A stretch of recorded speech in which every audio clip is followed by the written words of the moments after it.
মরুভূমিতে যখন আরব কাফেলাগুলো চলতো, তারা পাখি খুঁজতো। পাখি মরুভূমির মাঝখানে কি খুঁজতো? কারণ পাখি আছে যেখানে, পানি আছে সেখানে। তারা হঠাৎ দেখে মক্কার এদিকে শুধু পাখি। তারা অবাক, কাফেলার সবাই বলে মক্কার এই এরিয়াতে কখনো পাখি দেখি না, কারণ এখানে তো পানিই নাই। জেনারেশন টু জেনারেশন আমাদের পূর্ব বাপদাদাদের কাছে শুনেছি মক্কার এখানে কোনো পানি নেই। ঘটনা কি? পাখি আসলে কোথেকে এখানে পাখি দেখা যায়? হঠাৎ তারা গেল, যে দেখে আল্লাহু আকবার, এখানে পানির উৎস চলে এসেছে, কুয়া, জমজমের কুয়া।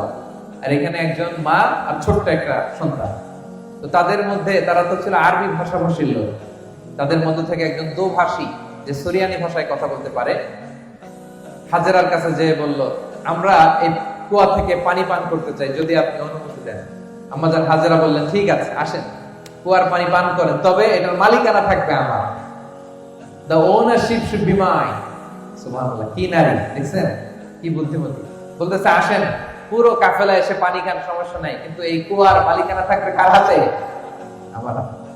এই জোরহুম গোত্র এখানে থাকতে আরম্ভ করলো। এই জোরহুম গোত্র থেকে সাইয়েদনা ইসমাঈল আলাইহিস সালাম আরবি ভাষা শিখেছে। সুবহানাল্লাহ। জোরহুম গোত্র থাকতে আরম্ভ করলেন, এখানে একটা জনবসতি তৈরি হলো, সিভিলাইজেশন তৈরি হলো, সভ্যতা তৈরি হলো, সভ্যতার বিনির্মাণ শুরু হলো। আল্লাহু আকবার। লোকজন থাকতে আরম্ভ করলো, এই জমজমের কূপকে কেন্দ্র করে সেখানে সিভিলাইজেশন করে উঠলো। ছোট্ট দুধের শিশু ইসমাঈল জোরহুম গোত্রের ছোট্ট ছেলে মেয়েদের সাথে খেলাধুলা করে, আস্তে আস্তে আরবি শিখতে শিখতে বড়